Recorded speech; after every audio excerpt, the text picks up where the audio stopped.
Okay, ladies and gentlemen, welcome back to the channel. For those that are new to the channel, please hit the subscribe and like and share the video. And go ahead and hit that bell for me. What that does is turn on your notifications so that you will get a notification when we post new content. Okay, enough with that. Let's move on into the training video. I've got Opal here, and what we're going to work on is recalling or having control over your puppy. Okay, it's a common thing, and I've talked about it a lot, especially lately, is having control over your puppy. And how do we do that? How can we maintain control? You'll notice, for the sake of the video, it works really well to have a nice bright orange check cord, okay, or a long leash. This leash is 25 foot. It might be in an excess here for the video, but I can basically get a hold of her anytime while she is in the shed, okay? Now, so what my point to this video is this. It's gonna be very simple and very short, okay? But we've got to be able to recall our puppy at any given time when we want them, okay? So I'm going to share a quick story, and then we're going to get right into the training.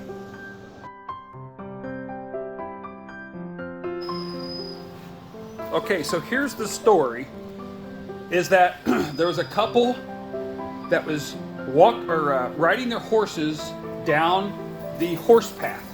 There was a path for horses, a path for dogs, a path for people.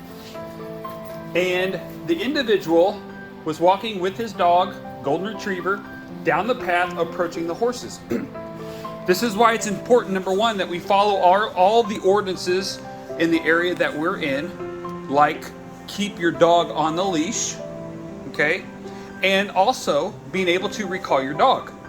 And again, you can't do that if the dog's not trained properly, or you have no way of doing that because you have no leash on the dog, okay? The dog's approaching the horse, okay? And the horse is a very aggressive horse, meaning the horse does not like dogs.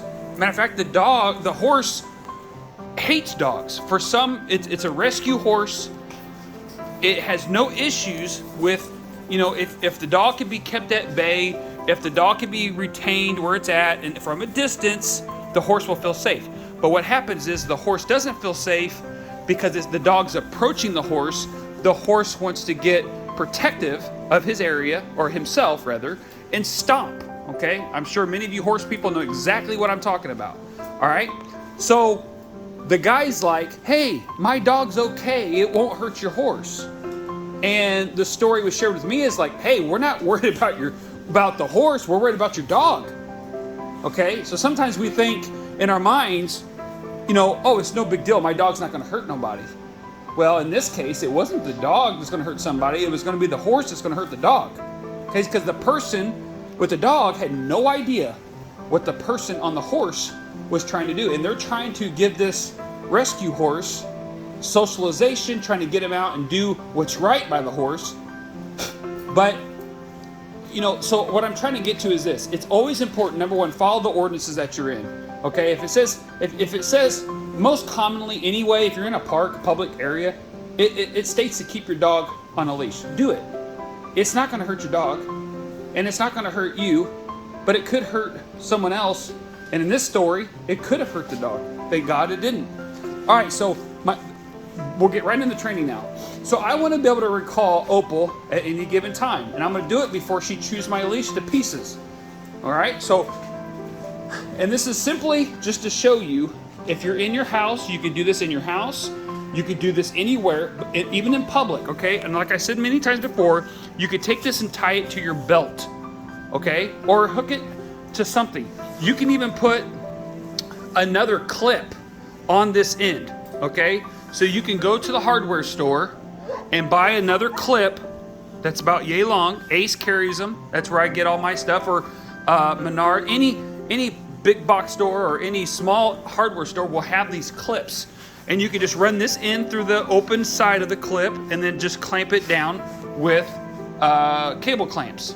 Very easy. And you can clip it on your belt. Or your belt loop. You can clip it onto anything you've got. You can even just clip it around your waist. That would actually probably be best. Because I've had belts broke before with big dogs that are untrained. All right, so we got that. I'm trying to cover bases. I'm trying to be very simple and clear on this, okay? This is very simple, ladies and gentlemen, is that when we tell the puppy to come, Opal, come. Okay, now I'm hoping that she's gonna show me what I'm wanting to show you. That's if the dog does not come. Now watch this. I've already said come, right? She didn't come. Okay, this is working great. Normally I try to do videos like this and they'll come right off the bat. They don't come. If I had no cord here, no cord, I would not be able to back up my command. All right, this is fabulous. So now I can say, Opal, come.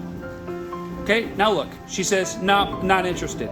Okay, now what I'm gonna have to do is I'm gonna have to reel her in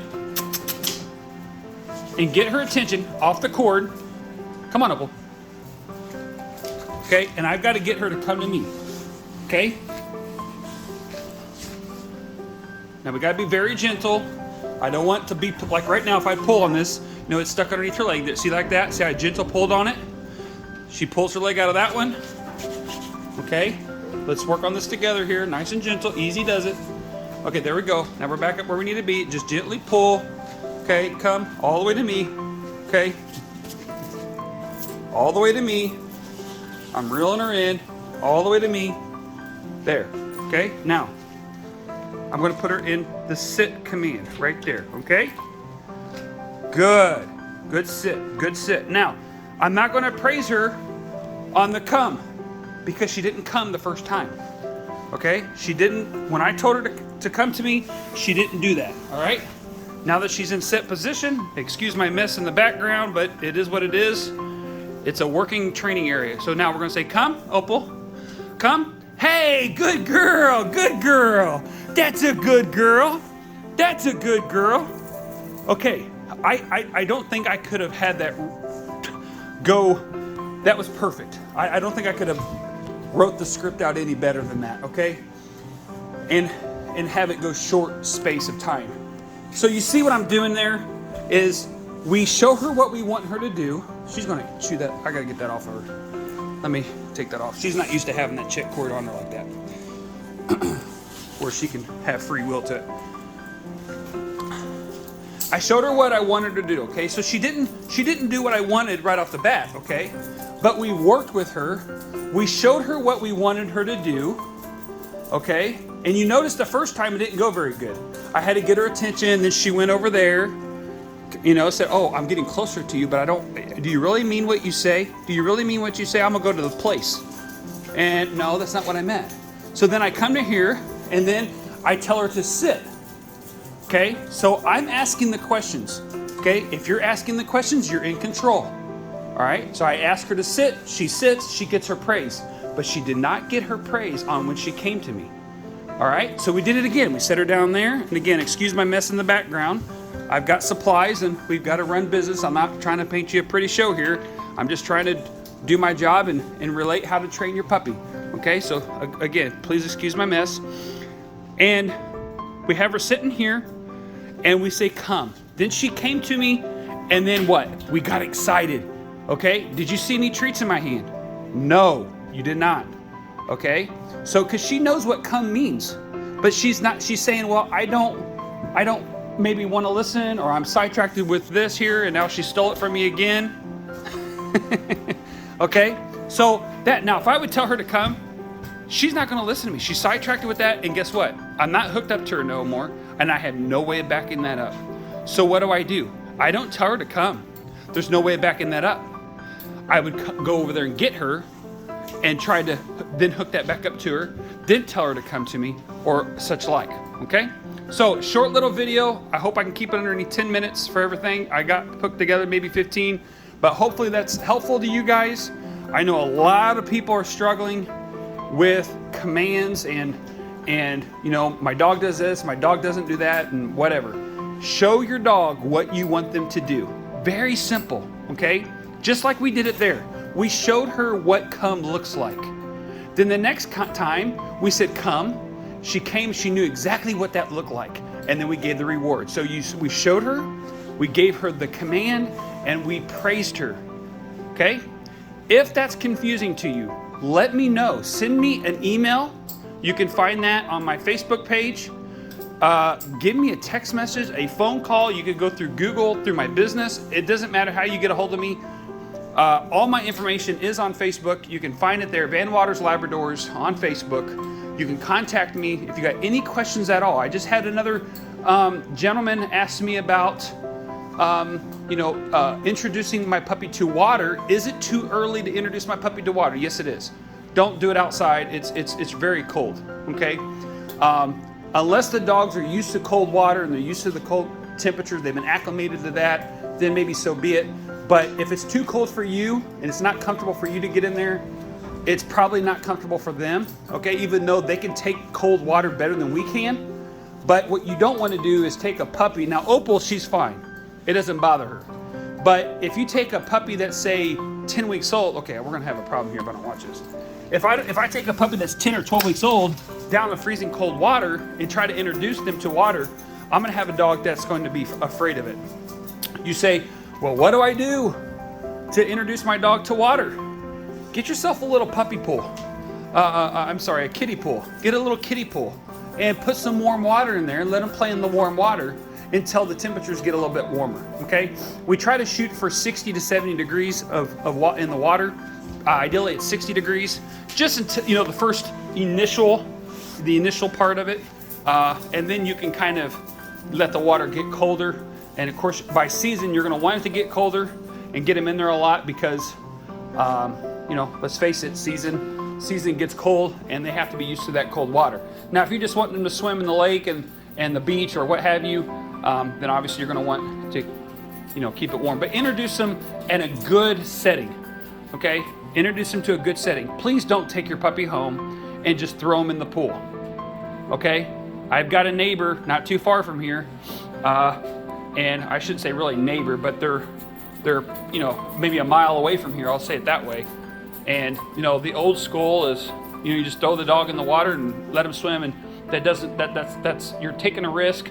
You're playing the lottery on that, and that is, in my mind, that's cruel. That's very cruel. If you didn't know how to swim and someone threw you in the water, I wonder how you would feel. You'd probably panic and drown and hope to God someone was there to save you. So let's be nice.